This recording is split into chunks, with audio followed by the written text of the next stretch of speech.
దాదాపు హీరోతో సరిసమానమైన పాత్రలు డామినేట్ చేసి సీన్లో డామినేట్ చేసే క్యారెక్టర్స్ మీవి. సీనియర్ హీరోల రాజకీయాలు ఏ విధంగా ఉండేవి అప్పట్లో? హీరోయిన్ ఓరియంటెడ్ ఫిల్మ్స్ తక్కువ ఆ రోజుల్లో. హీరోయిన్ ఈక్వల్ ప్రామినెన్స్ క్యారెక్టర్సే ఎక్కువ. హీరోయిన్ ఓరియంటెడ్ ఫిలిమ్స్ అది ఇంచుమించు నాతోనే స్టార్ట్ అయింది. ఆ గొడవలప్పుడు వాళ్ళని కాదని చెప్పేసి నేను కొత్త హీరోల్ని ఎంకరేజ్ చేయడం మొదలుపెట్టారు మీరే.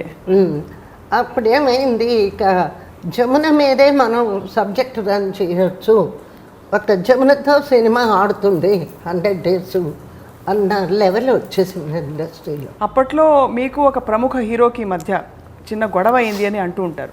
ఇద్దరు హీరోలతో గొడవ అయింది మీకు? సరే, వాళ్ళు ఎలిగేషన్స్ ఏదో లేట్గా వస్తుంది, పొగరబోతు, గర్వం, కాలు మీద కాలు వేసుకుంటుంది, సిగరెట్ పొగ ఉంటుంది అని ఇలాంటి ఎలిగేషన్స్ ఏవో పెట్టారు. అప్పటికి ఏంటంటే ఇండస్ట్రీలో నా పరిస్థితి టాప్ ర్యాంక్లో ఉన్న ఒక లెవెల్లో కొన్ని పిక్చర్లలో హీరోని కూడా డామినేట్ చేసే సందర్భాలు కూడా వచ్చాయి, చేశాను కూడా. సో అట్లాంటివన్నీ మరి కొందరికి వాళ్ళ ఈగోయిజం, మగవాడి ఈగోయిజం దెబ్బతిన్నప్పుడు ఇట్లాంటివన్నీ ఎలిగేషన్స్ పెట్టడం చేయడం ఇలాంటివి జరిగినాయి. దీంతో మరి నాతో యాక్ట్ చేయను అని చెప్పేశారు అని ఇద్దరు హీరోలు మాట్లాడుకుని మిమ్మల్ని పక్కకి పెట్టేద్దాం, నెట్టేద్దాం అన్న సంభాషణ జరిగిందని కూడా ఇప్పుడు చెప్తుంటే మా తరం వారికి తెలిసే అవకాశం లేదు, ఎవరిని చదవడం వినడమే తప్ప. అప్పట్లో కానీ ఒక ప్రముఖ హీరో ఒక రాయేసే ప్రయత్నం కూడా చేశారు మీ వైపు అని కూడా అంటుంటారు. అది సొసైటీలో కానీ సినిమా రంగంలో కానీ ఎక్కడైనా ఒక స్త్రీ తన వ్యక్తిత్వాన్ని, క్యారెక్టర్ని నిలుపుకోవడానికి ప్రయత్నించినప్పుడు ఆ పురుష అహంకారం అనేది దెబ్బతింది. కానీ నిజంగా జరిగిందండి, మీకు బాధ కలిగించి ఉంటుంది కదా సంఘటన? చాలా బాధ కలిగింది. మొదటి నుంచి మేము భానుమతి గారి మైండ్లో పెట్టుకొని వచ్చాం కదా, అది నాకు పట్టుదల. ఏంటి, ఏ సినిమాలో ఉంటే మాత్రం తన స్త్రీ వ్యక్తిత్వాన్ని ఎందుకు కోల్పోవాలి, తన ఆత్మాభిమానం ఎందుకు నిలబెట్టుకోకూడదు, దానికోసం పోరాటం. 4 సంవత్సరాలు ఒకళ్ళకిద్దరు బాయ్కాట్ చేశారు. సరే, నేనేమి పత్రికలకి ఎక్కలేదు, ఓకే, దానికి ఇన్నర్ కారణాలేవో ఆ వ్యక్తికి నాకు మాత్రమే తెలుసు. కాబట్టి నిజంగా సినిమా పరిశ్రమలో ఇటువంటి సంఘటన ఎవరికి జరగలేదు, జరగకూడదు, జరగబోదు అని ఆశిస్తున్నాను. తర్వాత మధ్యవర్తిత్వం వహించి ఒకరు వచ్చి కేవీ రెడ్డి గారు చక్రపాణి గారు కలిసి మధ్యవర్తిత్వం వహించి రాజీ చేయాలని చూశారు. కానీ అక్కడ కూడా రాజీలో కూడా కొంత ఇబ్బందికరంగా ఏదో తప్పు చేస్తే క్షమాపణ చెప్పాలి అన్నట్టుగా చెప్తే, క్షమాపణ చెప్పాల్సిన తప్పు నేను చేయలేదు, నేను నిజంగా ట్రబుల్సమ్ అయితే ప్రొడ్యూసర్ తీసి పారేస్తారు, మీకెందుకు బాగా. ఒక్కొక్క కంపెనీలో 14 పిక్చర్లు చేస్తే నేను ట్రబుల్సమ్ అయితే వాళ్ళే తీసి పారేస్తారు. భానుమతి గారిని తీసేలా నిస్సమ్మలో అంతే. కళాభారతి శ్రీమతి జమున గారు, నమస్కారం అండి. థ్యాంక్ యూ స్వప్న. మాకు చాలా ఆనందంగా ఎందుకుందంటే సత్యభామిని కూర్చుని చూస్తున్నట్టు అనిపిస్తుంది చూస్తే. ఇవాళ సత్యభామ ఎక్కువ కూర్చోదు, నుంచునే ఉంటుందా? సో అంత బిజీ జీవితం నుంచి ఇప్పుడు ప్రస్తుతం వెనక్కి తిరిగి చూసుకుంటే మీకు ఎలా అనిపిస్తుంది? అన్ని భాషల్లో అంతగా రాణించారు మీరు. ఒక నటీమణిగా, ఒక గృహిణిగా, ఒక రాజకీయ నాయకురాలిగా, ఒక తల్లిగా జీవితం ఎంత తమాషాగా చూస్తూ ఉండగానే 75 ఏళ్ళు వచ్చేసాయా, ఇంత జీవితాన్ని చూసామా, ఇందులో ఎంత సక్సెస్ని, ఎంత విజయవంత జీవితాన్ని గడిపాను అన్నది ఒకసారి తలుచుకుంటే నిజంగా చాలా ఆనందం కలుగుతుంది. చిన్నప్పుడు దుగ్గిరాల్లో మా నాన్నగారు పసుపు, టొబాకో ఎక్స్పోర్ట్ చేసేవారు. అసలు నేను పుట్టింది హంపి నగరం. అందుకే నాకు ఆ రోజుల్లో సినిమాలోకి వచ్చిన కొత్తల్లో నాకు పేరు ఉండేది, హంపి సుందరి అని. ఆంధ్ర నర్గిసు.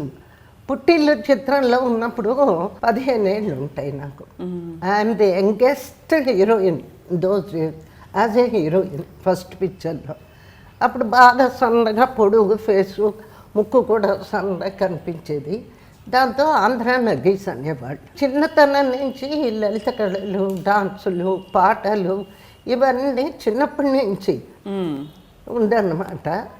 అదే టైంలో స్కూల్ డ్రామాస్ వేయడం, ముఖ్యంగా ఈ ప్రజానాట్య మండలి, అప్పటికి నాకు 9-10 ఏళ్ళు ఉంటాయి. సో ఆ ప్రజానాట్య మండలి మా భూమి నాటకంలో ఒక 5-6 సార్లు వేశాను. అందులోనే స్వయంగా పాడుకోవడం. తర్వాత ఖిల్జీ రాజపతనం, తర్వాత ఖిల్జీ రాజపతనంలో ఒక డాన్స్, అది జగ్గయ్య గారు. అక్కడ జగ్గయ్య గారి శిష్యరికం అక్కడ మొదలైంది. జగ్గయ్య గారు దుగ్గరాల్లో కొన్నాళ్ళే స్కూల్ టీచర్గా పనిచేశారు. అట్లాగా చిన్నప్పటి నుంచి నాటకాలు, సంగీతం. సంగీతం, శాస్త్రీయ సంగీతం నేర్చుకున్నారు. మా అమ్మగారు మంచి హరికథ ఆర్టిస్ట్. అమ్మకు కూడా చాలా ఇంట్రెస్ట్ అనమాట. ఆ తొడ మీద పెట్టి ఇది ఆది తాళం, ఇది జంప తాళం అని చెప్పి టపా టపా కొట్టేది మా అమ్మ. అట్లాగా సంగీత జ్ఞానం ఉన్నది. తర్వాత సినిమాల్లోకి వచ్చాక వీణ కూడా నేర్చుకున్నా. అందుకే మా గోపిలో కానీ మిగతా పిక్చర్స్లో అడుగుజాడల్లో వీణ వాయించేటప్పుడు మీరు కరెక్ట్గా వాయిస్తారు. అలా కొందరికి ఏంటంటే ఇది ఈ చెయ్యి కదులుతుంది, వేళ్ళు కదలవు. అట్లా కాకుండా తాళం ఇటువంటివన్నీ మ్యాచింగ్గా వాయించేది. డాక్టర్ గరికపాటి రాజారావు గారు ఈ ప్రజానాట్య మండలి అధ్యక్షులు. ఆయనే ఈ పుట్టిల్లు సినిమా తీస్తున్నారు. దానికోసం కొత్త మక్కాల్ని పరిచయం చేద్దాం అని చెప్పి దుగ్గరాల, అప్పుడే ఎవరో చెప్పారు, దుగ్గరాల్లో జమున అని ఒక అమ్మాయి ఉంది, ఆ అమ్మాయి మంచి టాలెంట్ ఉంది. తర్వాత రాజమండ్రి పిలిపించి ముందు పాట పాడమ్మా అన్నారు. ఓ గొంతెత్తి మామూలులో పాటే పాడేసా. దాంతో మంచి ఇంప్రెషన్ వచ్చేసింది. అక్కడ పుట్టిల్లు షూటింగ్ ప్రారంభించారనమాట. అసలు న్యాయంగా ఆలోచిస్తే పుట్టిల్లు నాది మొదటి చిత్రం, రిలీజ్ అయిన చిత్రం. యాక్చువల్గా రామానంద్ సాగర్ అని చెప్పి బివి రామానందం, ఆయన జానపద చిత్రం తీస్తున్నారు, జయ వీర భేతాళ అని. మొదటి వేషం అయితే అది. గుమ్మడి గారు హీరో. అప్పట్లో అమ్మాయిలని, ఇంటి అమ్మాయిలని పంపించడం నటన వైపు మంచిది కాదని అభిప్రాయం ఉండేదా సమాజంలో? ఎక్కువ ఉండేది ఆ రోజుల్లో. 40 ఏళ్ల నట జీవితంలో సినిమా పరిశ్రమలో ఎంత గౌరవం ఇస్తారు. అవతల వాళ్ళ లీక్ ఉంది అంటే మాత్రం ఏదో డిఎల్ నారాయణ గారు చెప్తూ ఉండేవారు, మంచిదాని జోలికి అడ్డారట. అది ఆ రకంగా ఏమంటూనే వదిలిపెట్టారట. ఓపెన్గా అందరికీ తెలిసే విధంగానే ఉండేది. ఇప్పుడు ఉన్నంత ఓపెన్ కాదు. మంచి నిర్మాతలు ఆ రోజుల్లో చక్కటి పిక్చర్లు తీయడం, ఒక నిర్మాతగా ఆర్టిస్టులకి గౌరవం ఇవ్వడం, గౌరవం పుచ్చుకోవడం. మరి అప్పట్లో ఊరి ప్రయాణాలు ఉండేవి, నటులంటే షూటింగ్ ఎక్కడ ఉంటుందో చెప్పలేము. మీ వెంట ఎవరు వెళ్ళేవారండి? మా అమ్మ నాన్న ఇద్దరు వెళ్ళేవారు. వెంట వెళ్ళి నాకు డ్రగ్స్ వేయడానికి దానికి పర్సనల్గా ఒక చిన్న అమ్మాయిని కూడా పెట్టుకున్నాను. మా వాళ్ళకి ఎంత చారేస్తామంటే మేకప్ వేసేటప్పుడు మా నాన్నగారు అమ్మ కూర్చోవాలి, డ్రెస్ వేసేటప్పుడు మా అమ్మగారు అక్కడ నిల్చునేవారు. ఈ టైలర్ ఇక్కడ పట్టుకుంటే ఒకసారి పట్టుమని కొట్టే, నువ్వు జాకెట్ లోపల ఎందుకు వేళ్ళు పెడతావు అని. అమ్మ ఇంకా తెక్కడం అన్నాడు. ఆ తెక్కడం ఏంటో ఆవిడికి చెప్పు, ఆవిడ కుడుతుంది, ఆవిడని ఎందుకు పెట్టుకున్నాను నేను, లేడీస్ నువ్వు చేయబెడితే కొడతాను. తమాషా ఏంటంటే గుండమ్మ కథ కోసం రాజీ చేశారు చక్రపాణి గారు, కేవీ రెడ్డి గారు వాళ్ళు. కానీ నన్ను వెంటనే బుక్ చేసింది రామారావు గారు, గులేబక్ కావాలి. షూటింగ్ అది స్టార్ట్ అయిపోయింది. నన్ను దోచుకుందు అటేనా ఫస్ట్ పాపం నారాయణ రెడ్డి గారి మొదటి పాట చిత్రం. ఇక్కడ రామారావు గారి గురించి నా అభిప్రాయం చెప్తాను. ఆయన కేవలం ఒక మహానటుడే కాదు, పౌరాణిక చిత్రాల్లో ఆయన సృష్టించినటువంటి ఒక సంచలనం. మామూలుగా ఏదో కృష్ణుడు, రాముడు ఇట్లాంటివి వేయడం చాలా సహజం, కానీ ఈ దుర్యోధనుడు, రావణాసురుడు, భీముడు, అన్నిటికంటే బృహన్నల లాంటి క్యారెక్టర్ వేయడం అంటే చాలా సాహసోపేతమైన విషయం. మా తరం వాళ్ళు చాలా అదృష్టవంతులు. అంత గొప్ప గొప్ప కళాకారులతో వాళ్ళ దగ్గర నుంచి ఎంతో నేర్చుకున్నాం. ఎన్ని పాత్రలు మీరు అన్ని రకాలు వేసినా ఒక పాత్ర మాత్రం జమున గారు వేస్తేనే జనం స్వీకరించారు. ఎంతవరకు తిరుగులేని విషయం అంటే అది మహానటి సావిత్రి గారు కూడా అదే పాత్ర వేస్తే అయినా కూడా జమున గారే సత్యభామ అన్నారు. ఎలా తెచ్చుకున్నారు ఆ పేరు? దానికోసం ప్రత్యేక కృషి. అంటే సత్యభామ ఎలా ఉంటుందో ఎవరు చూడలేదు, మిమ్మల్ని చూసే అర్థమైంది ఇలా ఉండుంటుంది కాబోసని. నా ఉద్దేశంలో సత్యభామ మనస్తత్వం ఇంచుమించు జమున పర్సనల్ మనస్తత్వం ఒకటిగా ఉందేమో అనిపిస్తుంది. ముఖ్యంగా సత్యభామకి ఒక రిచ్నెస్, ఫేస్లో రిచ్నెస్ ఓవర్ చేయక్కర్లే. ఈ కాల్తో ఇలా అండం అది మీరే. అదే చెప్పబోతున్నా. ఆ మేరజాలగలడ సాంగ్ తీస్తున్నప్పుడు ఓ ట్రాలీ షాట్ వేశారు. మేరజాలగలడ అసమానం నడుమిచ్చేయి ఇట్లా అండమే. అందులో నేనేం చేశానంటే ట్రాలీ ముందుకి వెనక్కి వెళ్తుంటే సార్ కామేశ్వరరావు గారి దగ్గర ఒక రిక్వెస్ట్ చేసి, సార్ అస్తమానం ఇలాగే వేలంటే బాగుండదేమో, ఈ కాలుతో ఇట్లా గిరిగి ఇస్తాను, ఈ కాలు మీద నుంచి టిల్టప్ చేసి కెమెరా బ్యాక్ వెళ్తే బాగుంటుందేమో, అది చూడండి ఒకసారి చేసి చెయ్యమ్మా అన్నారు. మేరజాలగలడని ఆ కాలు అంటే ఎడం కాలుతో ఒక గీత గీసినా కూడా కృష్ణుడు జవదాత్తు. అలాగే ఒక సజెషన్ ఇస్తే ఆయన ఎంత స్పోర్టివ్గా తీసుకోవడమే కాకుండా మరి ఈ రోజున ఆ కాలునే మెచ్చుకుంటున్నారు అందరూ. ఏమి సత్యభామ కాలుతో గిరిగిస్తే కూడా దాటడు కృష్ణుడు. కానీ ఏదేమైనా అప్పట్లో మీరు తిరుగులేని అందం. మరి చాలా మంది మీ మీద మనసు పారేసుకున్న వారు ఉండుంటారు. సహజమని సమర్థించే ఇండస్ట్రీ వారు కూడా చూసారు. అంటే వారితో మాట్లాడినప్పుడు కూడా సహజం ఒక అందమైన అమ్మాయిని చూసినప్పుడు స్పందన కలగకుండా ఉంటుంది అనేసి. కానీ మీరు మాత్రం గీత గీసి అందరినీ దూరం ఉంచేసారు.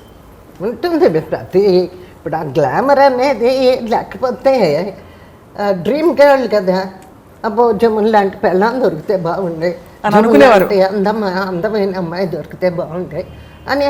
ఆ డ్రీమ్ గర్ల్ అందము యాక్టింగు అది లేకపోతే మరి ఇన్ని సంవత్సరాలు ఒక కళాకారిణిగా ఒక జమునే కాదు ఎవరి మీద అయినా అభిప్రాయం కలుగుతుంది. సో ఆ విధంగా సినిమాల్లోకి వచ్చిన తర్వాత పుట్టిల్లు చిత్రంలో అవుట్ అండ్ అవుట్ నిజంగా మాట్లాడితే అంత చిన్న వయసులో ఛాలెంజింగ్ క్యారెక్టర్ అది. అప్పుడు ఏంటంటే నాకు వాయిస్ కల్చర్ లేదు. అత్తయ్య నన్ను కొట్టకత్తయ్య, అత్తయ్య పట్టుకో అనేది అది. అది అన్ఫార్చునేట్గా చిత్రం డబ్బాలు వెనక పంపించేశారు. ఆడకపోతే ఇంకేముంటుంది, వెళ్ళిపోదామని మూటముళ్ళ సర్ది మేము దుగ్రాలో వచ్చేసాం. అప్పుడు హెచ్ఎం రెడ్డి గారు వద్దంటే డబ్బు సినిమా తీస్తున్నారు, జమునని సెకండ్ హీరోయిన్గా వేద్దాము అని చెప్పి కబురు పెట్టారు. జానకి రామారావు గారు హీరోయిన్. సో అది ఒప్పుకున్నాం. అది అట్లా ఫ్లాప్ అయింది. ఆ పాత్ర తలుచుకున్నప్పుడు రాణి మాలినీదేవి గొప్ప క్యారెక్టర్ అది. ఆ వేషం చూశాక చాలామందికి లేడీస్కి ముఖ్యంగా మోసగించబడ్డ స్త్రీలు ఒక కరేజ్ ఇచ్చింది. ఎస్ మనం జీవించాలి, ఆత్మహత్య చేసుకోకూడదు, ఎదురు తిరగాలి, నన్ను మోసం చేశారు కాబట్టి వీడికి బుద్ధి చెప్పాలి అని ఒక ఉద్రేకం లేడీస్లో కలిగింది ఆ పాత్ర ద్వారా. ఇంతవరకు నా జీవితంలో ఎవరిని నేను ఇమిటేట్ చేయలే. మీ స్టైల్ మీదే. ఒక్కసారి మాత్రం ఈ రాణి మాలినీదేవిలో ఒక పెద్ద తమిళ హీరోని కాపీ కొట్టా. శివాజీ గణేశనా? ఆ మెట్ల మీద నుంచి గ్లౌజ్ తీస్తూ వీళ్ళంతా వర్కర్స్ వస్తారు, వచ్చి వాళ్ళు ఏదో ఎలిగేషన్స్ అది ఇది రాణి మాలినీదేవి డౌన్ అంటున్నప్పుడు ఓకే ఎస్ అని ఆ గ్లౌజ్ తీస్తూ అచ్చం శివాజీ స్టైల్ ఇలా నడక కానీ ఇలా చూడడం, అది తీయడం, అక్కడ మాత్రం కంప్లీట్గా సీన్ అంతా శివాజీని. ఆహనా పెళ్ళంట లాంటి పాట మీపై చిత్రీకరించినప్పుడు మీరు చాలా బాగా నటించారు, అంత బాగా నటించారు, అంతకంటే బాగా కూడా కొన్ని ఎక్స్ప్రెషన్స్ పలికించారని. ఉషాపరిణయంలో సుశీల నిజంగా చాలా ఆహనా పెళ్ళంట కూడా చాలా బాగా పాడింది ఆ పాట. అది నిన్నే వల్ల చిత్తి నోయ్ ఓ బాబా నిన్నే పిలిచి నోయ్. అసలు ఆనాటి చిత్రాలు ఈనాటికి ఎందుకు సజీవంగా ఉన్నాయి అన్నప్పుడు వాళ్ళు కథే కాదు, మ్యూజిక్, కథ, పాత్రలు ముఖ్యంగా. ఒక పాత్రకి ఈ ఆర్టిస్ట్ కావాలి అంటే ఆ ఆర్టిస్ట్ కోసం నెలల తరబడి వెయిట్ చేసేవారు. అదే గుండమ్మ కథ. గుండమ్మ కథలో చక్రపాణి గారు మాకు రాజీ చేసేటప్పుడు నా గుండమ్మ ఏడుస్తూ ఉంది 2 ఏళ్ళ నుంచి, ఏంటిది మంచి పద్ధతి కాదు, ఈ పోట్లాట్లేమిటి, ఈ బాయ్కాట్లేమిటి అన్నారు. ఆ పాత్రలు నాగేశ్వరరావు గారు జమున, ఎన్టీఆర్ గారు సావిత్రి, ఆ కాంబినేషన్ గుండమ్మ. టైటిల్ రోలు సూర్యకాంతమని పెట్టి తీశారు. ట్రెమెండస్ సక్సెస్ అయింది అంటే ఆనాటి నిర్మాతల క్యారెక్టర్లు, సూటబుల్ క్యారెక్టర్స్ పెట్టేవారు. And so happy and luckiest lady. మంచి పాత్రలు, ఒక్కొక్క పాత్ర తలుచుకుంటుంటే ఒళ్ళు జంతరిస్తుంది. మూగ మనసుల్లో ముక్కు మీద కోపం. అసలు ఆ తరాన్ని ఈ తరం తలుచుకుంటుందంటారా? ఏం తలుచుకోరము. అప్పటి పునాదులే కదా ఇప్పుడు ఇప్పుడు సినిమా పరిశ్రమని ముందుకు. కొద్దిమంది పాత తరం అందరూ పెద్దలంతా వెళ్ళిపోయారు. అందాన్ని మీరు ఆ రోజుల్లో కాపాడుకోవడానికి ఏం చేసేవారు? నాకు ఏ విధమైన హ్యాబిట్స్ లేవు. ఫస్ట్ పాయింట్, 40 ఏళ్ళ సినిమా కెరియర్లో లిక్కర్ కానీ నాన్ వెజ్ కానీ ఎప్పుడూ ముట్టుకోలేదు. ఒక క్రమశిక్షణ, ఒక పద్ధతి, ఫ్యామిలీ లైఫ్, ట్రెడిషనల్ ముఖ్యంగా. సావిత్రి గారు కాకుండా మీతో పాటు మీ బాణీలోకి రావాలనుకున్న నటీమణులు కూడా చాలామంది ఉన్నారు. వారితో స్నేహపూర్వకంగా ఉండేది ఆ వాతావరణం జనరల్గా, లేకపోతే ఎవరికి వారే, మీకు మీరే మాకు మీరే మేము అన్నట్టు? అసలు ఆనాటి సీనియర్ నటీమణులు కానీ మాకంటే చిన్నవాళ్ళు కానీ అసలు ఈ భేదం అనేది ఉండేది కాదు. మిశ్రమలో నాకు బాగా గుర్తు, ఛాయాదేవి, సూర్యకాంతమ్మ అందరం కూర్చునేవాళ్ళం భోజనానికి. ఒక్క రూమ్లో చేరేవాళ్ళం అన్నమాట. వాణిశ్రీ, జయప్రద వీళ్ళందరూ ఈ తరం వరకు కూడా. వాణిశ్రీ అయితే పాపం నాకు చీర కట్టుకోవడం రాదని ఎప్పటికే ఎగతాళి చేస్తూ ఉంటుంది. ఏంటండి ఈ చీర కట్టుకోవడం, జమున గారు ఎప్పుడు నేర్చుకుంటారు అని చెప్పి తను వచ్చి ఇలా పెట్టేది అన్నమాట. మీరింత వ్యక్తిత్వంని నిలుపుకుంటూ ఎదురొస్తే ఎదురిస్తూ మీరు కొనసాగారు. మీ సహనటీమణులు చాలామంది పరిస్థితుల మధ్య నలిగిపోయిన మీరు సందర్భాలు చూసుంటారు. నాకు అనవసరం, నేను కలగజేసుకున్నని దూరంగా ఉండేవారా, లేక ఆత్మీయంగా వారితో పంచుకున్నప్పుడు వారికి చెప్పే ప్రయత్నం చేసేవారు? ఒక్క సావిత్రితో ఆత్మీయంగా ఉండేదాన్ని. అక్క చెల్లెళ్ళు అనేవారు మిమ్మల్ని? లవ్లీ అఫెక్షనేటెడ్ అమ్మాయి. ఈర్ష్యలే ఉండేవి కావండి మీ ఇద్దరి మధ్య? అస్సలు లేదు. ఒక కాంపిటేటివ్ స్పిరిట్ ఉండేది, బాగా చేయాలి అని చెప్పి. మీకు సోదరితో సమానమైన సావిత్రి గారి జీవితం ఏ విధంగా మలుపులు తిరిగిందో మీరు చూశారు? సావిత్రి బాగా క్లోజ్ అయిన నాకు. సావిత్రి వివాహ విషయం కానీ, ఆవిడ అతిగా బానిస అయిపోవడం కానీ దీనికి, అప్పుడు కూడా నేను నిర్మోహమాటంగా బాగా క్లోజ్గానే ఉండేవాళ్ళు. మీరు చెప్పేవారా అన్ని మంచి చెడు? చెప్పేదాన్ని, ఎంత కోపడేదాన్ని, ఎన్నోసార్లు చెప్పాను. ఆ పిల్లల కోసం నువ్వు ఉండాలి, నువ్వు బ్రతికి ఉండాలి, చక్కగా 2 పిల్లలు ఉన్నారు, వాళ్ళ కోసమైనా నువ్వు మానేది అని చెప్పేదాన్ని. అందాన్ని మీరు ఆ రోజుల్లో కాపాడుకోవడానికి ఏం చేసేవారు? నాకు ఏ విధమైన హ్యాబిట్స్ లేవు.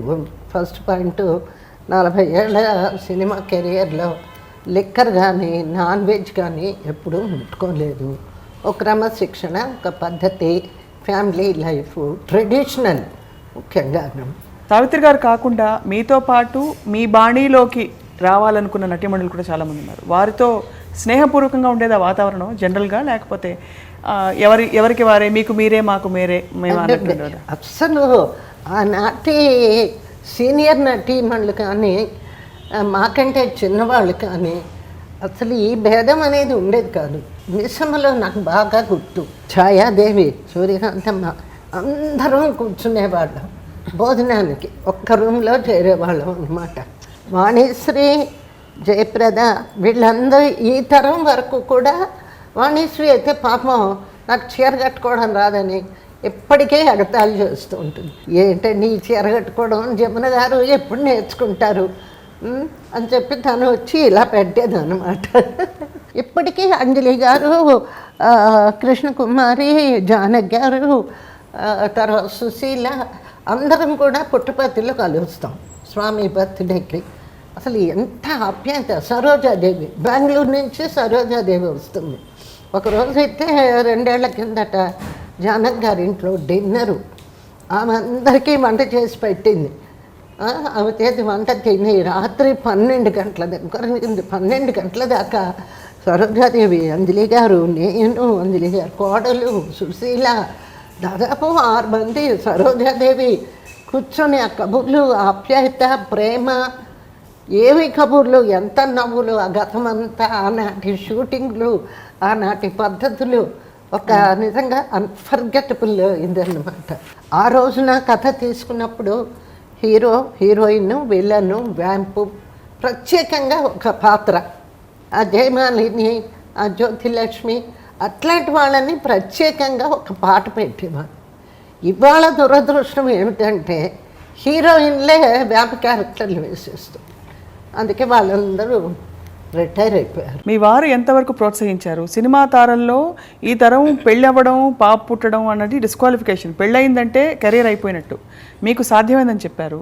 మీ అభ్యుదయ భావజాలాన్ని, మీ వ్యక్తిత్వాన్ని ఎంతవరకు మీ వారికి చాలా గౌరవించారండి. ఫస్ట్ ఏంటంటే సినిమా తారలు జనరల్గా సినిమా రంగంలో ఉండే వ్యక్తుల్ని పెళ్లి చేసుకోవడం అనేది అవును ఆ రోజుల్లో ఒక నమ్మకం. కానీ నాకు మొదటి నుంచి కూడా బయట వాళ్ళనే చేసుకోవాలి, సినిమా వాళ్ళని చేసుకోకూడదు అనేటువంటి అభిప్రాయం. అది కాకుండా మా అమ్మగారు ఎలా చెప్తే అలా వినేదాన్ని. మా అమ్మగారు చెప్పారమ్మా, మంచి వాళ్ళు, ఫ్యామిలీ వాళ్ళని చేసుకో, బయట వాళ్ళని. అప్పుడు అడిగాను మా వారిని, ఏమంటే సినిమాల్లో యాక్ట్ చేయమంటారా వద్దంటారా? ఎందుకంటే పెళ్ళయ్యాక మన ఇద్దరి మధ్య మిస్అండర్స్టాండింగ్ రాకూడదు. మీరు చేయమంటే సినిమాలు కంటిన్యూ చేస్తా, లేకపోతే మానేస్తా అని చెప్పారు. అడిగితే ఆయన ఒకటే అన్నారు, అది గొప్ప సంస్కారం, ఇది it is a God's gift. Acting అనేది నీకు భగవంతుడు ఇచ్చినటువంటి ఒక వరం. నీకు ఎన్నాళ్ళు, నాకేం అభ్యంతరం లేదు, నీకు ఎన్నాళ్ళు చేయాలని ఉంటే సినిమాల్లో చెయ్యి, విసుకొచ్చినప్పుడు మానేయాలి. అది మా ఇద్దరు అండర్స్టాండింగ్. అప్పటి నుంచి సినిమాల్లో యాక్ట్ చేశాను. బాబు పుట్టాక యాక్ట్ చేశా, స్రవంతి పుట్టాక కూడా 1-2 సినిమాలు చేశా. సో ఆఖరి సినిమా ఏంటంటే రాజతిలక్ అని హిందీ పిక్చర్ బాంబేలో. అప్పుడు 83, అప్పటికి రాజకీయాల్లోకి వచ్చేసాను. తర్వాత మానేశారు. అదృష్టం ఏంటంటే సినిమా రంగంలో ప్రతి వ్యక్తి చేత ఎలా గౌరవించబడ్డానో అదేవిధంగా రాజకీయాల్లో 14-15 ఏళ్ళు ఉన్న ఆ లెవెల్ గౌరవాన్ని ఇక్కడ పొందాను. అట్లాగే రాజీవ్ గాంధీ గారు పిలిచి నాకు రాజమండ్రిని ఇచ్చి సీట్ ఇచ్చి ఎంపీగా కంటెస్ట్ చేయమన్నారు. సో అక్కడ కంటెస్ట్ చేశా, గెలిచా.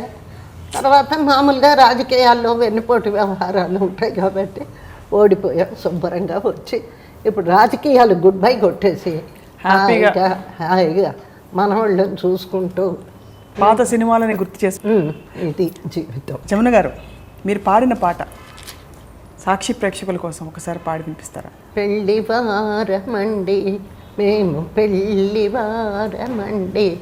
మా పాటలు వినేదెవరండి, పెళ్ళివారమండి. ఆ రోజుల్లో హీరోయిన్ని పియానో వాయిస్తూ అంత అందంగా చిత్రీకరించిన పాట పగలే వెన్నెల. అప్పటి వరకు సుశీల గారు జమున గారికి పాడితే బాగా సూట్ అవుతుంది అనేవారు, కానీ జానక్ గారు ఈ పాట అద్భుతంగా సూట్ అయింది మీకు. అక్కడ ఒక సంఘటన చెప్పాలి. బీరెడ్డి గారు అడిగారు, అంతకుముందు భాగ్యరేఖ చేసేయండి సార్, మరి చిన్న క్యారెక్టరు, అది అవతలేమా అక్కయ్య హీరోయిన్ ఫుల్ ఫ్లెడ్జ్డ్, అది ఇది చాలా చిన్న వేషం కదా, ఎలా చేయమంటారు అంటే ఆయన ఒక మాట అన్నారు, చిన్న వేషం అని బాధపడవద్దు, ఈ వేషం ప్రేక్షకుల హృదయాల్లో హీరోయిన్ని మర్చిపోయే లెవెల్లో ఉంటుంది, అట్లా క్రియేట్ చేసాం, మీరు వెయ్యండి అన్నారు. నిజంగానే మరి అంత చిన్న వేషం, ఎంత చిలిపితనం, ఆ అందము, ఆ 2 జళ్ళు వేసుకోవడం, ఆ కుక్కను పట్టుకురావడం, ఆ చందమామ కథ చెప్పడం, ఇవన్నీ ఆ క్యారెక్టర్ని వాళ్ళు ఎంత గొప్పగా క్రియేట్ చేయడం, తీర్చిదిద్దడం. జమునకి ఇట్లా చేస్తే ఈవిడ ఇట్లా అద్భుతంగా యాక్ట్ చేస్తుంది, ఈ వేషం ప్రేక్షక హృదయాల్లో నిలబడిపోతుంది. ఉండేది ఒకటే పాట, నా భూతం నా భవిష్యత్తు. అలాగే నాకు ఇంకొకటి ఆంధ్ర మహావిష్ణు. ఏమి అందం అసలు! ఆ గెటప్పులు చూసారా? అజంతా శిల్పంలాగా ఆ గెటప్పులు. అందులో కూడా జానకి గారు కుశలమా హై పిచ్చిలు పాడతారు. మనసుని బాగా పిండేసే పాట. మనసా కవ్వించకే నన్నిలా. మీ దృష్టిలో మీ బెస్ట్ హీరో? రామారావు గారు. అంటే అన్ని వెరైటీ క్యారెక్టర్లు, ముఖ్యంగా పౌరాణిక అంశాల మీద చాలా కృషి, ఒక రీసెర్చ్ చేశారు ఆయన. కొంతమంది ఇప్పుడు నాగేశ్వరరావు గారు ఉన్నారు, ఆయన పౌరాణికాల కంటే సోషల్కి ఎక్కువగా బాగుంటారు. Is also great artist. ఆ రోజుల్లో నిర్మాతలకి మొదటి చిత్రం జమున గారితో తీస్తే అది సక్సెస్ అవుతుంది, మన కన్సర్న్ అలా నిలబడుతుంది అని ఒక నమ్మకం. రామానాయుడు కానీ, జగపతి వాళ్ళు కానీ, అన్నపూర్ణ కానీ, తర్వాత ఇంకా చాలా పిక్చర్లు, మన మంగమ్మ శబ్దం. అఫ్కోర్స్ కొందరు పాప రామానాయుడు గారు మా మొదటి హీరోయిన్ అని ఆయన ముచ్చట పడుతుంటారు. రాముడు భీముడు. అవును, అది తెలిసిందిలే అని. తెలిసిందిలే అదేనా? చాలా మంచి క్యారెక్టరు. హిస్టారికల్, పల్నాటి యుద్ధం, బొబ్బిలి యుద్ధం. బొబ్బిలి యుద్ధంలో కూడా ఆ ముచ్చాల జమ్మ చెక్క ఎంత న్యాచురల్గా ఉండేవి. మీ విషయంలో మాత్రం వ్యక్తిగతంగా మీరు కుటుంబ విషయంలో మీరు ఈ మధ్య కాలంలో కష్టాన్ని కూడా చూశారు. ఎలా తట్టుకున్నారు దాన్ని? జీవితంలో అంత విజయమే కావాలని కోరుకోకూడదు. ఇదొక పరీక్ష. మా అమ్మాయికి జరిగిన అన్యాయానికి న్యాయమూర్తులు సరైన న్యాయాన్ని ఇస్తారు. ప్రస్తుతం సినిమాల్లో వెళ్ళడం అంత మంచిది కాదు, ఎందుకంటే వెరీ షార్ట్ లైఫ్ ఇప్పుడున్న హీరోయిన్స్ అందరికీ. అంతే, కేవలం డబ్బు కోసం ఎక్స్పోజింగ్. నాగేశ్వరరావుకి నాకు ఇట్లాగా ఎప్పుడన్నా ఇప్పుడు బాగా చనువుగా బాగా మాట్లాడుతుంటాం ఎప్పుడు సరదాగా. అన్నాను, ఇంకేం మారుతుందండి అని. ఇంకా డిటీరియేట్ అయిపోతూ ఉంది, ఇంకా బ్లూ ఫిల్మ్స్ కూడా రావచ్చు మన ఇండస్ట్రీ. చచ్చా అలాంటిది ఏముండదులే అమ్మాయి, అంతా భూమి గుండ్రంగా ఉంటుందని మళ్ళీ పాత పద్ధతులు వస్తాయి చూడు అంటారు. ఇంకేమో వస్తాయి, నాకైతే రావని అనిపిస్తుంది. అసలు సినిమా పరిశ్రమ ఉండదేమో కూడా